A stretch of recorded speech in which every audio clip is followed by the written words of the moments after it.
Hello friend, मैं आनंद राज आप सबको भी देखिए। एक डाउट सबके मन में रहता है कि सर हम अपियरिंग पर किस सेमेस्टर में, क्योंकि पीजी तो बिहार में आपका सेमेस्टर सिस्टम है, तो किस सेमेस्टर में एग्जाम दे सकते हैं। समझ गए। अपियरिंग पर देंगे तो मेरा सर्टिफिकेट वैलिड रहेगा कि नहीं रहेगा, तो ये चीज़ चलिए हम आपको क्लियर करते हैं कि कब आपका सर्टिफिकेट यूजीसी नेट का जो होता है वो आपका वैलिड होगा कि नहीं। देखिए, हम भी पिछले बार दिसंबर 2022 में जो यूजीसी नेट का एग्जाम हुआ था उसमें हम फर्स्ट बार ही दिए थे और मेरा निकल गया था, एजुकेशन से दिए हुए थे। समझ गए। अब देखिए मेरा सर्टिफिकेट आ गया है, इसमें स्पष्ट लिखा हुआ है कि इतना दिन में आपका क्या हो जाना चाहिए कि रिजल्ट आ जाना चाहिए, माने पीजी आपका क्या होना चाहिए, फाइनल होना चाहिए। क्योंकि नेट जो दिया जाता है वो पीजी पर पोस्ट ग्रेजुएट को दिया जाता है, या आप एमए कर रहे हैं, एमएससी कर रहे हैं, या एमकॉम करें उस पर आप एग्ज़ाम दे रहे हैं, समझे, या एमएड कर रहे हैं। एमएड यानी एजुकेशन से आप एमएड कीजिएगा तो एजुकेशन से दे सकते हैं।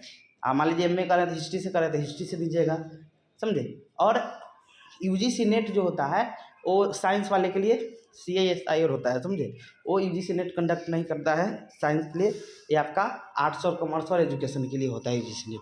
अब देखिए, आप अपेयरिंग पर जिस दिन एग्जाम दी, मतलब जिस दिन आपका रिजल्ट आया है यूजीसी नेट का, उस दिन से लेकर आपका उसके 2 साल, यानी उसके 2 साल के अंदर तक आपका पीजी फाइनल हो जाता है, यानी आपका चारों सेमेस्टर का एग्जाम होकर रिजल्ट आ जाता है, समझे। तो आपका क्या होगा कि यूजीसी नेट का सर्टिफिकेट वैलिड माना जाएगा। जैसे देख लीजिए मेरा है, समझे, लिखा हुआ है ऊपर कि university grant commission national eligibility test for assistant professor. मेरा सिर्फ आपका असिस्टेंट प्रोफेसर के लिए DRF नहीं निकला था। अब देखिए यहाँ पर लिखा हुआ है, यहाँ पर देख सकते हैं आप, देखिए 13/4/2023 को रिजल्ट आया था यूजीसी नेट का, समझ गए। यानी 13 अप्रैल को यूजीसी नेट का रिजल्ट आया हुआ था। तो लिखा है कि और date of complete of the master degree, या इससे जो भी आप डिग्री कर रहे हैं वो कितना तक फाइनल हो जाइए, तो आपका 12/4/2025 तक ये आपका फाइनल हो जाना चाहिए, जो भी आप मास्टर डिग्री कर रहे हैं, समझे।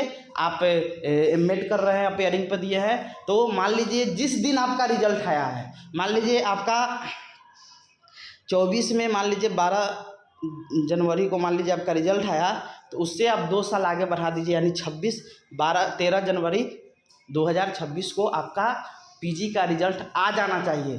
नहीं आएगा तो फिर क्या होगा कि आपका सर्टिफिकेट वैलिड नहीं होगा, यानी यूजीसी नेट का सर्टिफिकेट क्या होगा, वैलिड नहीं होगा। तो यानी जिस दिन आपका रिजल्ट आया है, समझ गए, यूजीसी नेट का, उस दिन से 2 साल बाद तक आपका पीजी कंप्लीट होना चाहिए। अपियरिंग पर भी दे रहे हैं तो आप एग्ज़ाम दे सकते हैं, समझ गए। तो जो भी लोग फॉर्म भरे होंगे अपियरिंग पर, उनको पता चल गया होगा कि कितना साल, तो 2 साल के अंदर तक आपका पीजी क्या होना चाहिए, यानी कोई भी मास्टर डिग्री है वो कंप्लीट हो जाना चाहिए। तो इसमें हमको नहीं लगता है कि आप लोग को कोई दिक्कत होगा। आप समझ गए होंगे कि जिस दिन आपका रिजल्ट आएगा, जब भी दे, समझे। हम दिसंबर 2022 में दिए थे, आपका एग्ज़ाम जो कंडक्ट हुआ था वो आपका 13 एग्ज़ाम आपका 14/3/2024 को हुआ था, समझ गए। यहाँ पर लिखा है 14 तारीख को क्या हुआ था, एग्ज़ाम हुआ था। और हम एजुकेशन से दिए हुए थे, यानी एमएड कर रहे हैं तो शिक्षा से दिए हुए थे, यानी एजुकेशन से। और रिजल्ट कब आया था आपका, तो रिजल्ट आया था आपका 13 तारीख को, समझ गए।